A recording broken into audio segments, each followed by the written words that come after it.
L'hindouisme, une introduction de Dharam Vir Singh.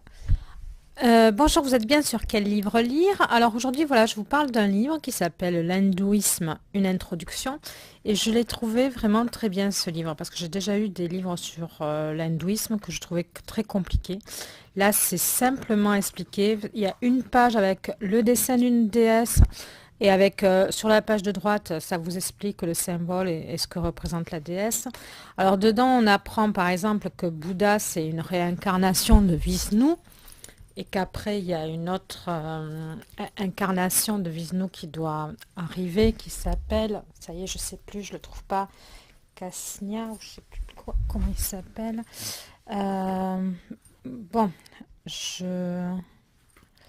Bon, je le vois pas. Ensuite, alors après, il y a donc c'est très bien expliqué. Alors comme le nom, le titre l'indique, c'est vraiment une introduction, c'est-à-dire que si vous êtes déjà branché sur l'hindouisme, c'est pas intéressant. Mais si pour quelqu'un qui voudrait savoir à quoi correspond l'hindouisme et tous les dieux qu'il y a, comment ça se ramifie, etc. Et puis comprendre le vocabulaire qu'on a tout le temps, quoi. Par exemple, là, on parle de médecine ayurvédique. Là, ça, il y a un petit paragraphe qui vous explique ce que c'est.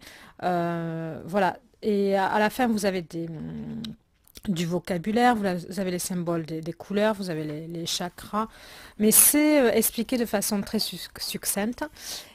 Et voilà, donc je vais vous lire quelque chose. Bon, par exemple, je vais vous lire la Aum. Alors, vous savez, c'est ce son qu'on fait, Hom. Aum est la syllabe sacrée qui symbolise le Brahman ou l'âme universelle et contient en elle tout l'univers, le passé, le présent et l'avenir, allant même au-delà du temps. C'est l'essence du tout, ce qu'il y a de plus sacré dans la pensée hindoue. Sa prononciation est nasalisée en fin de mot et les lettres forment un triangle qui renferme toutes les possibilités du son. On invoque au début de la méditation, en commençant au commencement pardon, et à la fin des prières.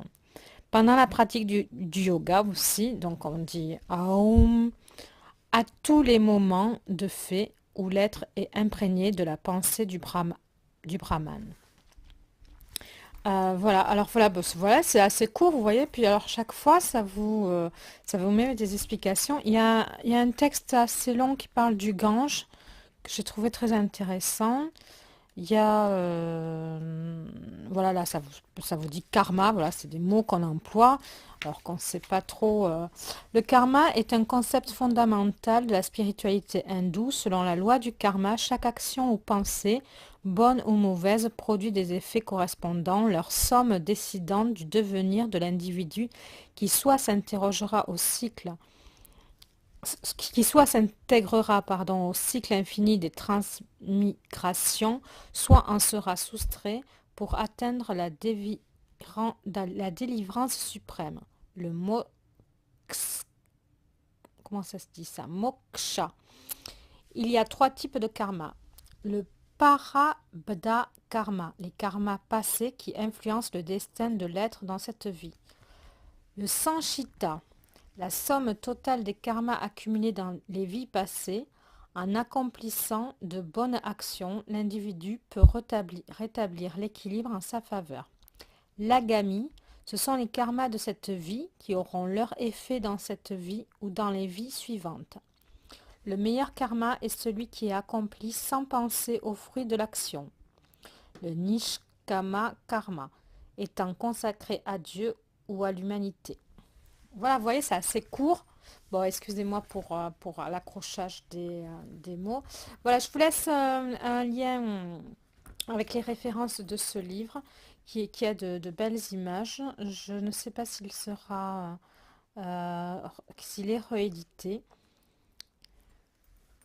Voilà, peut-être que je vous lis autre chose, parce que là, ça fait que 4 minutes. Qu'est-ce que je peux vous trouver? Ah oui, la table des matières. Donc voilà, ça vous parle les dieux védiques, introduction, les dieux épiques, les dieux puraniques. Pourquoi les dieux hindous ont-ils des bras multiples? Les cultes, les déesses, les neuf durgas, les sapta matrika, les 10 Mahavidyas, les incarnations de Vishnu. Voilà, alors voilà, c'était Bouddha et le prochain c'est Kalki. Kalki doit être la prochaine incarnation de Vishnu à venir sur Terre. Ensuite, il y a Ani, Balarama, Durga, Ganesh. Ah oui, Ganesh, ça c'est avec celui avec l'éléphant. Je m'en souviens. Ganga, voilà, il y en a plein.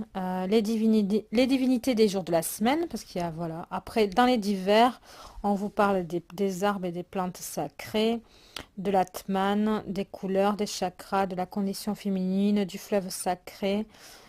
Pourquoi le Gange est-il sacré? Les pierres salagrammes, 4 stades de la vie, le mariage hindou, les méditations transcendantales, le nirvana, le mont sacré, le lotus, le mandala. Voilà, et tout ça, ça fera le Veda, le yoga, tantra et sculpture érotique. Voilà. Les fêtes et les célébrations, quelques fêtes régionales importantes. Et là, c'est bien parce que moi, j'ai appris, par exemple, que, comme je suis dans le domaine artistique, que c'est en août-septembre qu'il y a le Krishna qui est,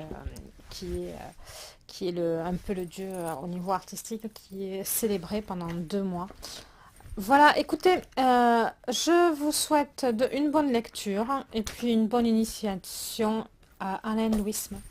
Au revoir. Merci de mettre un j'aime sur quel livre lire. Je vous laisse en haut à droite une playlist pour d'autres livres sur... je vais faire une playlist sur les religions.